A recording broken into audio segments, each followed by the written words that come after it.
Écoutant mon premier interlocuteur, je lui ai demandé: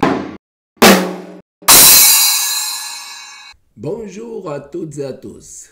Dans cette vidéo, je voudrais me concentrer sur les manifestants qui ont envahi les rues d'Israël ces dernières semaines pour protester contre le gouvernement et son intention d'abolir l'indépendance du système judiciaire. Je vais le faire avec l'aide d'un homme et d'une femme intéressantes et très différentes qui participent à des démonstrations, mais avant cela, une autre technique importante. Ceux qui regardent la vidéo en français, assurez-vous que les sous-titres ne sont pas automatiques, mais sont embarqués sur YouTube, car sinon, vous ne pourrez pas comprendre les conversations en hébreu.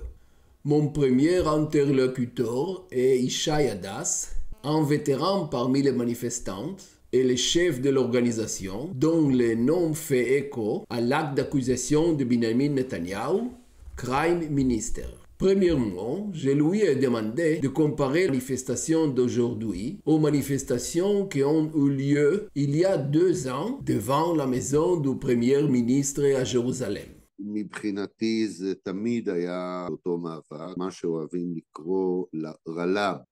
מייחד אותנו, אנחנו כבר 6 שנים במאבק הזה, התחלנו עוד לפני שהיו כתבי אישום בכלל.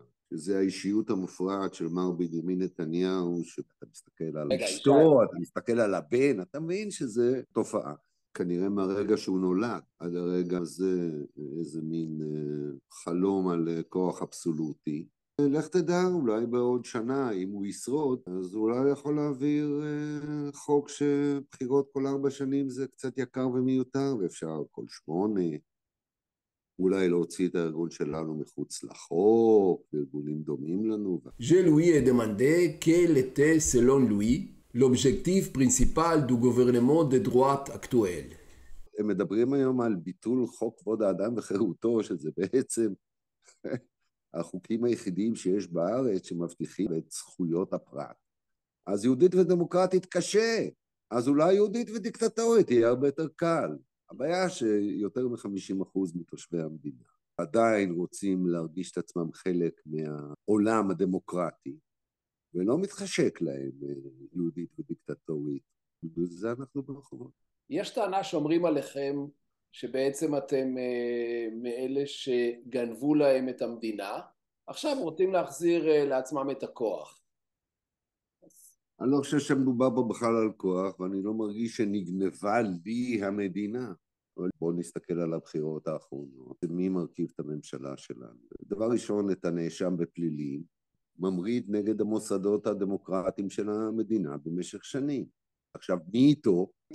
קלפטוקרטי, הגנבים, אלה שנמצאים שם בשביל לקחת כסף, ג'ובים, להתנקם באליטה הישנה. Dans ces manifestations, il y a un groupe de manifestants, petits mais importants, qui expriment leur solidarité avec les Palestiniens, qui sont sous occupation israélienne, tout en agitant des drapeaux palestiniens. Écoutons ce que Ishai en pense. כל הזה בסופו של דבר ינצח. אני חושב שהאסון הגדול ביותר שקרה למדינת ישראל זה הניצחון המוגזם ב-67, והעלייה של הימין עם היבריס לאומני, משיחי, אז זה לא היה מתרומם. אז אני מניח שהפתרון שלנו הפלסטינאים כבר מזמן היה מתקשה.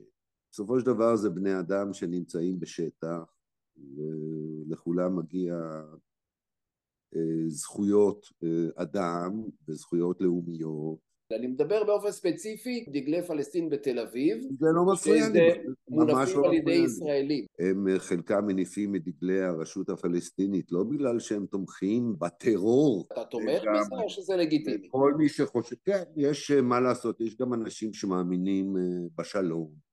Ishai a une opinion claire sur ce qui a conduit Israël à attaquer Jenin il y a quelques jours. שלשום בערב נתניהו קיים מסיבת עיתונאים. למחרת בבוקר הייתה כניסה לג'נין, ו10 הרוגים, ואז קצת טילים, ופתאום, במקום שידברו על ההפיכה השיפוטית וההפגנות, אז פתאום מדברים על 2.5 טילים שעפו מעזה. Je lui ai demandé pourquoi il s'était personnellement engagé dans ce combat et à quel point il était optimiste. לא יודע, זה כנראה תמיד עניין של אופי בסופו של דבר. קשה להסתכל על חוסר צדק, ואז הבן שלי ואשתו, ששניהם פסיכולוגים מאוד מקצועיים עם קליניקה משגשגת שהייתה להם פה בארץ, החליטו שהם לא רוצים שהילדים שלהם יגדלו באווירה הזו, והוא אמר לי שבתור אב אחראי הוא צריך להוציא את הילדות שלו מפה ולדאוג שתהיה להם אזרחות אחרת. זה סימן שמשהו כנראה מאוד מאוד לא טוב קורה כאן. צריכים לעשות שינוי דרמטי. האמת שאני מאוד פסימי, אני חושב שמה שיעשה את הריסטארט זה יהיה אסון קולוסלי. Ishaï a surpris avec une explication scandaleuse sur l'origine juive de la difficulté de la société israélienne à exercer sa souveraineté. בית ראשון ובית שני, והנה בית שלישי. אולי יש משהו ב-DNA של העם היהודי, שהנושא של ריבונות מדינית זה לא הצד החזק שלו. יש איזה דפקט שם. יש איזה דפקט בגנום, שאני מניח שהבסיס שלו הוא הדעת קיצונית מאוד, לא הצליח להחזיק ריבונות הדת הזאת. היא הצליחה מתי שאנשים הצליחו לעזוב קצת את הדת ולבוא ולחפש מסגרת לאומית, מדינית, ועכשיו מה שקורה זה שוב פעם, פונדמנטליסטים חוזרת, ונשים פה חלק מהאנשים לחזור לחלומות בית דוד ובית שלמה ואלוהים גדול, וזה משהו שהוא לא עובד. Bien sûr, je ne suis pas d'accord avec lui sur cette analyse. Et maintenant, nous allons passer à la deuxième interviewée, Dana Olmer, professeure de littérature et militante politique. Je l'ai contactée suite à un post qu'elle a écrit sur Facebook à propos de ce qui lui est arrivé. מה שקרה זה שלקראת ההפגנה הגדולה שהייתה, הופיע בטוויטר אחד מתומכי ההפגנה שאמר שאם הוא יראה דגלי פלסטין בהפגנה, הוא יבקש ממי שמניף אותם להוריד את הדגלים בטוב, ואם הם לא יעשו את זה בטוב, אז הוא גם יעשה את זה בכוח. אז עניתי בכוונתי להניף דגל פלסטין, ואני לא מבקשת ממנו רשות, ההפגנה היא לא שלו, אפילו אין לי דגל פלסטין, זה היה רק לשם הארגומנטציה, ובאותו ערב שישי יאיר נתניהו ראה את הציוץ שלי, הוסיף איזושהי הערה על הייחוס המשפחתי שלי, והפיץ את זה, זה התחיל להתגלגל, הלכתי להפגנה והנפנו דגלי פלסטין, הנפנו שלטים שמדברים על הקשר בין הכיבוש לבין המצב הפוליטי, ובגלל שעמדנו יחד אז הרגשנו מוגנים. ניגשו אלינו מדי פעם אנשים שדרשו שנוריד את הדגלים, וכולל כאלה שהיה צריך להרחיק אותם פיזית כי ממש התקדשו איתנו. למחרת כתבתי את הפוסט שמתאר את המקרה ומסביר למה אני חושבת שהכיבוש רלוונטי להפגנות האלה, שהן לכאורה הפגנות נגד הרפורמה המשפטית, שהיא בעצם רפורמה לריסוק מערכת המשפט, אבל כמובן שהיא קשורה בעיניי ישירות לכיבוש, משום שהאנשים שמובילים את הרפורמה הזאת בעצם הפכו את הכיבוש לסוג של מעבדת ניסויים של איך אפשר לשלוט בציבור רחב מאוד של אנשים, לנשל אותם מהזכויות שלהם. Dana décrit avec acuité le sentiment de supériorité juive. המנגנונים האלה שמאפשרים את הכיבוש יוצרים איזו תחושת עליונות יהודית שהופכת להיות כמעט מובנת מאליה לצעירים ישראלים שגייסים לצבא, נמצאים בחיכוך עם האוכלוסייה האזרחית הפלסטינית, ויוצאים מהצבא בתחושה שהמדינה הזאת שייכת אך ורק לנו היהודים, ושמה שלא מתאים לנו ניקח בכוח, מה שלא נותנים לנו ניקח בעוד יותר כוח. Je lui ai demandé son avis sur les manifestants israéliens d'aujourd'hui. Voici sa critique.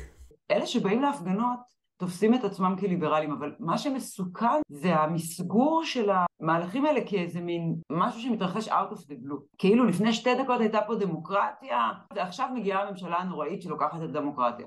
והבעיה שהרבה מאוד מהציונים לא יקראו לעצמם בחיים גזענים, והם לא יתפסו את עצמם כגזענים, אבל הם לא מבינים עד כמה ההבניה של מערכת החינוך, של התרבות ושל התקשורת, היא גזענית בצורה שלא מודעת לגזעניותה. Comme Ishaï avant elle, Dana fait également référence à la dualité d'Israël en tant que juif et démocratique, mais présente une approche différente. כולנו יודעים שהמדינה הזאת בנויה על פרדוקס של יהודית ודמוקרטית. הפרדוקס הזה מיצה את עצמו, הוא נכשל, ובגלל שהציונות היא הצלחה מאוד גדולה, כלומר, הציונות שמה לעצמה למטרה לבנות מדינה יהודית, להקים מדינה יהודית, המדינה הזאת כבר קמה.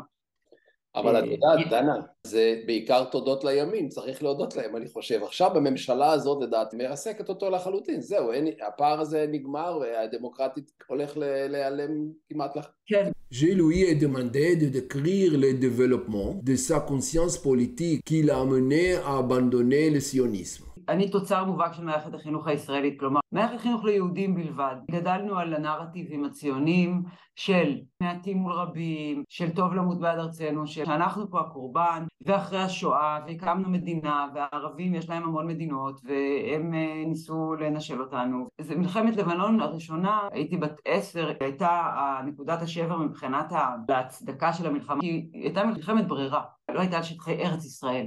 שם נולדה התודעה הפוליטית שלי. עד אותו רגע גדלתי בבית עם דומיננטיות של תפיסה ימנית, ולכן, כמו שאהדתי את קבוצת הכדורגל שאבא שלי אהד, גם את המפלגה שאבא שלי היה אבא. ואני זוכרת את ההפגנה שבה אמיל גרינצווייג נהרג בעקבות הטבח בסבר ושתילה, הפגנה של יהודים נגד הטבח שהסתיימה בזה שיהודי קיצוני זרק רימון חי לתוך המפגינים, ומזה נהרג אמיל גרינצווייג שהיה פעיל שמאל. התחלתי להבין שיש יותר מנרטיב אחד. הלכתי לצבא, אני חושבת שהיום לא הייתי מתגייסת, אבל אז בזמנו אני לא חושבת שזה עלה בדעתי לא להתגייס. אני חושבת שגם ההקשר הפמיניסטי מאוד דחף אותי לפקפק בציונות, משום שהנרטיב הזה הוא נרטיב שהוצב על ידי גברים עבור גברים, הוא מקדש ערכים מיליטריסטיים, ובעצם הקלישאות הציוניות התחילו לאט לאט להתפרק ולהתרוקן מתוך לנגד עיניי. ואנחנו חיים במדינה שיש בה אפרטהייד, גם בתוך גבולות הקו הירוק. Son père, Ehud Olmert, était premier ministre et quand je mentionne cela dans le contexte de sa prise de distance avec le sionisme, elle est déconcertée. העובדה שאת בת של ראש ממשלה לשעבר ואיש ליכוד כן, כל אבל כך זה מצחיק, זה עוד הרבה. כשאבא שלי היה ראש ממשלה כבר הייתה לי ילדה. אבא שלי לא נולדתי בת של ראש ממשלה, כשאבא שלי הגיע לעמדת כוח כזו, אני כבר הייתי בן אדם מאוד מודע פוליטית ומאוד רחוקה מהתפיסה הציונית. אתה יודע, יש משהו ביחס של ישראלים לפוליטיקאים שהוא יחס קדושה. כלומר, יש איזו הילה לכוח שהרבה פעמים מקרינה אחורה.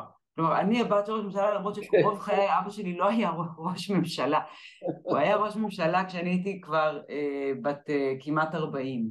נכון שגדלתי בבית עם דומיננטיות של אבא פוליטיקאי, אבל אמא שלי אף פעם לא הייתה בימין. דומיננטיות של אבא שלי הייתה יותר גדולה באופן טבעי, מתוקף העובדה שהוא היה בטלוויזיה, ושאנשים זיהו אותו, ושלהיות לידו ברחוב תמיד היה כרוך בהתייחסויות, אבל זה לא מקרה שגם הוא היום רחוק מאוד מהתפיסות שהוא החזיק בהן כשהוא נכנס לפוליטיקה. הוא עדיין, אני חושבת, יגדיר את עצמו כציוני, ובעניין הזה אנחנו חלוקים. גם לא הייתי צריכה להסביר, ואני לא חושבת שהצלחתי לשכנע אותו למה חשוב בהפגנות שמתקיימות היום להניף את דגל פלסטין, כי הוא לא רואה את הקשר. יש טענה שאומרים נגד מפגינים כמוך, שבאים עם דגל פלסטין, שזה מחליש את המסר המרכזי של ההפגנה, ומצד שני, מהצד השמאלי נגיד, יגידו לכם למה אתם מצטרפים אם כך להפגנה הזאת, שזה עם ישראל עם הדגלים, המחנה הליברלי שלא מודע לגזעניותו. בהפגנות בלפור שהובילו לבחירות שבהם למשך שנה הייתה פה ממשלת שינוי, עם כל הבעייתיות של הממשלה יותר טובה מזאת שיש עכשיו, בהפגנות בבלפור נפל דבר מבחינתי, שהייתה איזו אקלקטיות שאני חושבת שהיא מאוד חשובה. כלומר, היה אפשר לבוא עם כל מיני אג'נדות, היה משהו מאוד יצירתי בהפגנות האלה. הייתי. כן, מבחינת השלטים, מבחינת המסרים, מבחינת העובדה שיכולנו להפגין כשמאל רדיקלי, בלי שאלה שהפגינו נגד ביבי ראו בנו מי שמפריע להם. בהשראת ההפגנות שהיו בבלפור, נוצרה איזו רדיקליזציה פוליטית אצל חלק מהאנשים. זאת אומרת, אנשים שהגיעו לבלפור ציונים, הרבה מאלה שהקימו להסתכל לכיבוש בעיניים, התנועה שעומדת בכל יום חמישי מול משרד הביטחון, שעושה הרבה מאוד פעילויות ונוכחת גם בהפגנות עכשיו. אני חושבת שמאוד מאוד חשוב להיות נוכחים בהפגנות האלה. עם האג'נדה שלנו, לא להתפשר על האג'נדה, להנכיח את הקשר בין העובדה שישראל היא מדינה כובשת, לבין התשתית המאוד רקובה שיש פה לדמוקרטיה. אם כבר אנחנו נמצאים במין רגע כזה דרמטי כל כך, אז בתוך הדרמה הזאת צריך לעשות חשבון נפש גם ביחס לכיבוש. J'espère que vous avez également appris quelque chose, comme moi, des deux personnes interrogées. Merci pour vos commentaires et merci à ceux qui nous font des dons. Abonnez-vous à la chaîne et diffusez la vidéo. À bientôt!